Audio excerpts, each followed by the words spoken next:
नमस्कार प्रेक्षकांनो, या मालिकेच्या आजच्या महा एपिसोडमध्ये आपलं स्वागत आहे. त्यामध्ये मालिकेला आता नवीन वळण येऊन भयानक सत्य आता समोरासमोर येऊन आता त्यामधून आता सावली ही कशी स्वतःला वाचवून भैरवीला कशी आता जगासमोर आणते आणि सावलीचं सत्य ज्यावेळेस आता समजते त्यावेळेस आता कोणता धमाका उडतो प्रेक्षकांनो, हे सगळं आपण बघूयात. चला तर व्हिडिओला सुरुवात करूयात.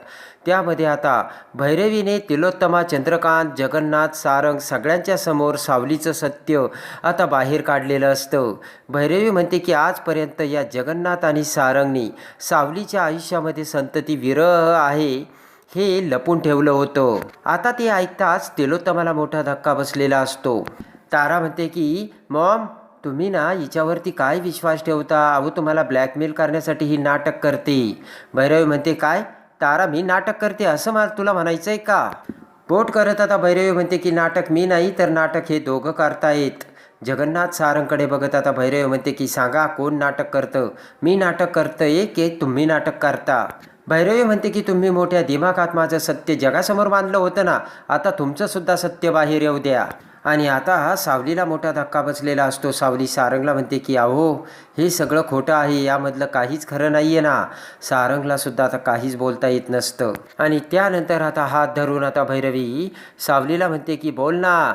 आता विचार सारंगला, आणि हा सारंग का बोलत नाही आहे? सारंग खाली मान घालतो.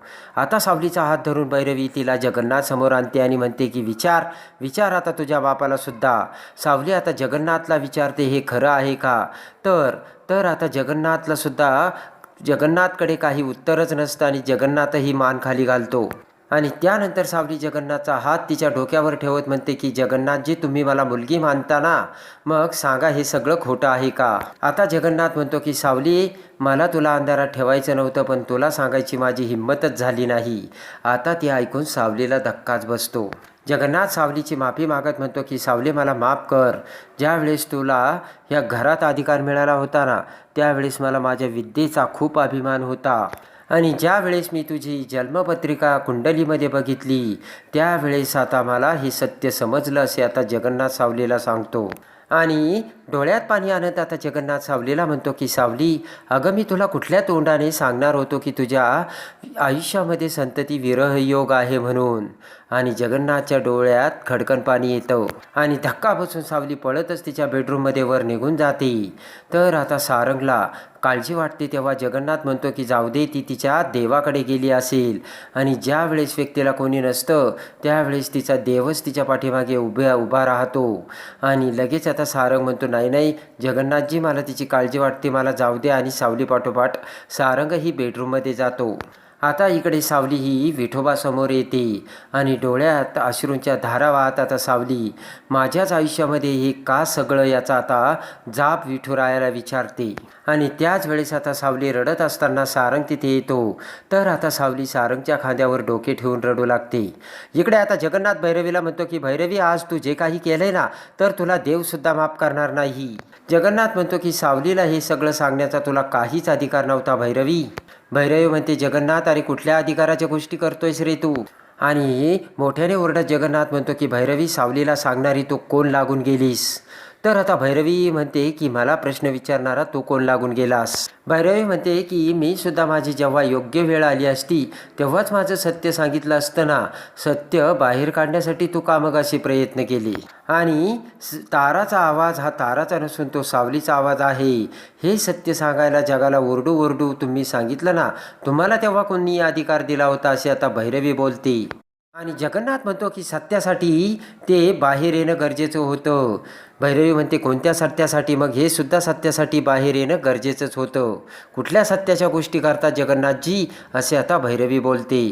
जेव्हा तुम्ही अख्ख्या जगासमोर माझी आणि माझ्या घराण्याची आबरू वेशीवर टांगली होती तेव्हा आता जशी तुमची अवस्था झाली ना, तशीच माझीसुद्धा अवस्था झाली होती, असे भैरवी जगन्नाथला सांगते. आणि तेव्हा मी जे केलं होतं ते माझ्या लेकीसाठी केलं होतं, असे आता भैरवी बोलते.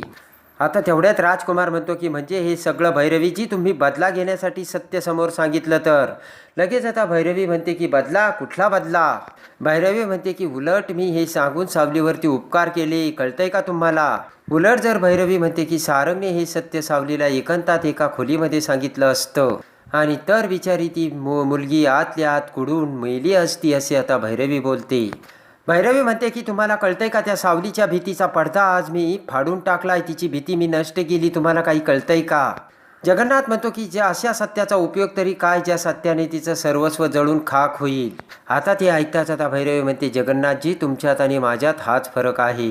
आता भैरवी म्हणते की तुम्हाला फक्त प्रश्न उभे करता येतात, पण सगळ्या प्रश्नांची उत्तरे फक्त या भैरवीकडे असतात. भैरवी म्हणते, जगन्नाथजी तुम्हाला माहिती आहे का, सावलीच्या आयुष्यामध्ये संतती विरह योग आहे.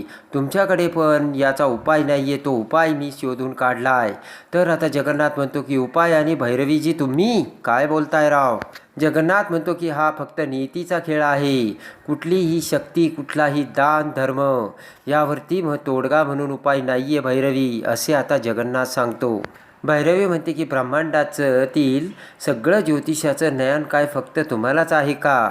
भैरवी म्हणते की बरोबर आहे, आजपर्यंत कुठलंही तुमचं बाकी जगन्नाथजी खोटं ठरलेलं नाही, पण तुमच्याकडे फक्त तेवढीच बघण्याची ताकद आहे, त्याच्या पलीकडे सुद्धा बघण्याची ताकद माझ्यात आहे, असे आता भैरवी सांगते. आता इकडे रडतच सावली सारंगला म्हणते की सारंग सर, तुम्ही मला हे सगळं अगोदर का नाही सांगितलं? सारंग म्हणतो की कुठल्या तोंडाने सांगणार होतो, आणि सावली जगन्नाथजीचं सुद्धा बाकीत खोटं ठरू शकतं एवढं तू लक्षात ठेव, म्हणून हे कन्फर्म नव्हतं आणि म्हणून मी तुला सांगितलं नसल्याचे सारंग बोलतो. सावली म्हणते पण जगन्नाथजीचं भाकीत आजपर्यंत खोटं ठरलेलं नाहीये, हे देखील तेवढंच खरं आहे सारंग सर. आता इकडे भैरवीचे ते बोलणे ऐकताच आता तिलोत्तमा भैरवी समोर हात जोडून उभा राहते आणि म्हणते की हवं तर मी तुझी माफी मागते भैरवी, पण सारंग आणि सावली यांना तर मूल हवंच आहे, पण त्या सावलीच्या आयुष्यामध्ये तो संतती विरह योग आहे, आणि त्यासाठी जर तुझ्याकडे उपाय असेल तर प्लीज मला सांग ना गं, असे आता हात जोडतच तिलोत्तमा भैरवीला बोलते. आणि तिलोत्तमा म्हणते की काही जरी झालं तरी मला माझ्या घराचं गोकुळ व्हायला हवंय, आणि जर यावर काही उपाय असेल तर तू सांग भैरवी, मी काहीही करायला तयार आहे, असे आता तिलोत्तमा भैरवीला बोलते. आता भैरवी म्हणते की उपाय माझ्याकडे नाहीये तिलोत्तमा. तर तिलोत्तमा म्हणते मग?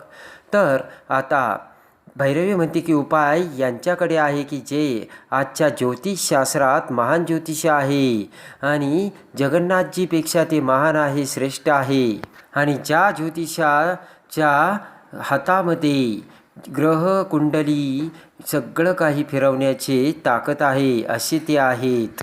आता ते ऐकताच आता अमृता म्हणते की भैरवीजी तुम्ही सांगाल ते उपाय आपण सावलीसाठी करूयात, प्लीज तुम्ही त्या माणसाला बोलवा, जो कोणी पंडित असेल त्याने सांगितलं तर आपण सगळं काही करू. तर तिलोत्तमा म्हणते हो हो भैरवी.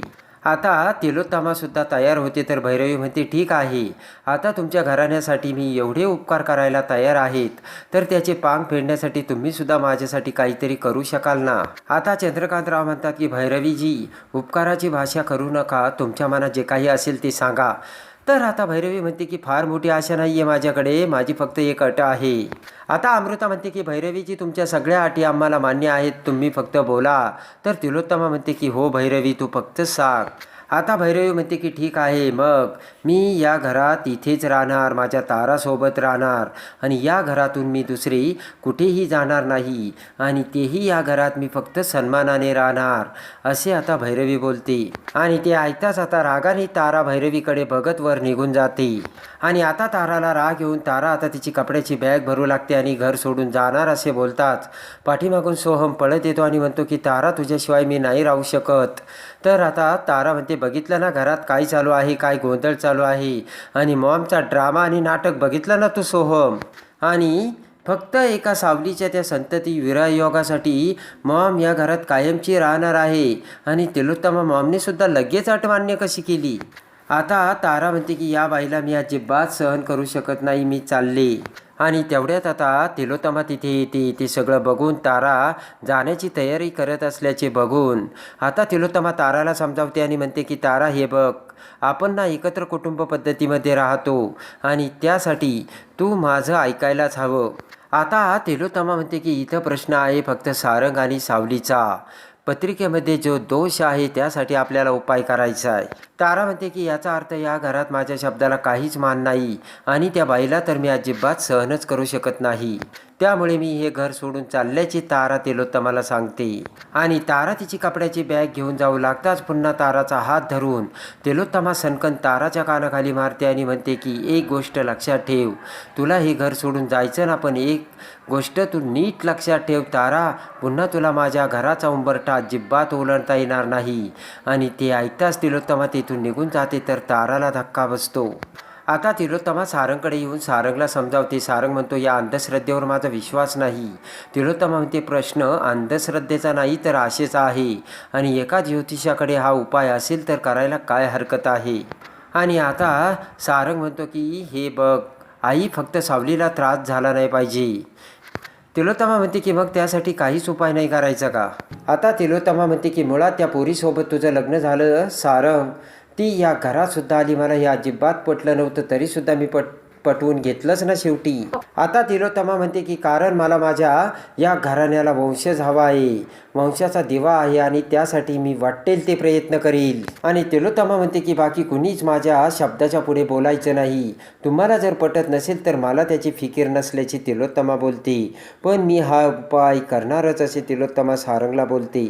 आता इकडे तिलोत्तमा भैरवीकडे येते आणि भैरवीला म्हणते की भैरवी, खरंच तुझ्याकडे उपाय आहे का, कारण तुझ्यामुळे मी माझ्या घरच्यांशी वाईट वागते आणि त्यांच्याशी शत्रुत्व घेतलंय.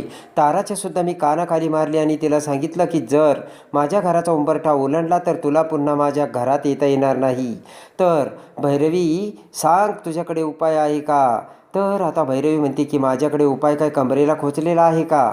हे बघ तू एवढं लक्षात ठेव, मी तुझं काहीही वाईट होऊ देणार नाही तिलोत्तमा. आणि भैरवी म्हणते की तू काही काळजी करू नकोस, माझ्यावर विश्वास ठेव, माझ्याकडे उपाय आहे. तर तिलोत्तमा म्हणते की बरं असं जर असेल तर मी तुझ्यावर ठेवते विश्वास, असे म्हणत तिलोत्तमा तिथून निघून जाते. तर भैरवीने आता नवा डाव खेळलेला असतो आणि त्या घरात राहण्यासाठी भैरवीने आता जालिम तोडगा काढलेला असतो.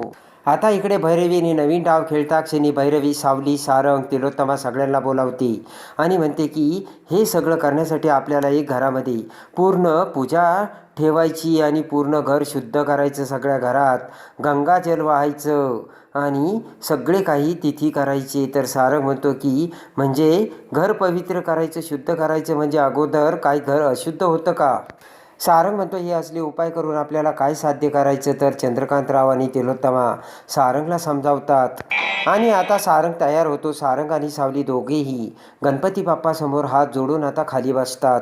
भैरवी आता सारंगला म्हणते की सारंग, तुझ्याकडे बघून जर असं वाटत नाही तू मनापासून ही सगळी पूजा करतोय म्हणून, हे बघ गुरुजींनी सांगितलंय तुम्ही जी काही पूजा कराल ती मनापासून केली पाहिजे. आणि त्यानंतर आता सारंग आणि सावली दोघेही आता गंगाजल घेऊन सगळ्या घरामध्ये, सगळ्या रूममध्ये आता शिंपडतात. आणि त्यानंतर आता सारंग सगळ्या रूममध्ये गंगाजल शिंपडतो. बबलू, राजकुमार सगळेजण आता अवाक होतात. तर बबलू म्हणतो की राजकुमार दादा, सावली वहिनीने कुणाचं कधी वाईट केलेलं नाही, त्यामुळे सावली वहिनीचं कधीच वाईट होणार नाही. आता इकडे भैरवी पुन्हा दुसऱ्या दिवशी जगन्नाथ सगट सगळ्यांना एकत्र बोलावते. जगन्नाथ येताच आता भैरवी म्हणते या जगन्नाथजी या. आता भैरवी म्हणते बरं झालं जगन्नाथजी तुम्ही आलात, आणि आता ते ज्योतिषी भविष्यकार येणार आहेत.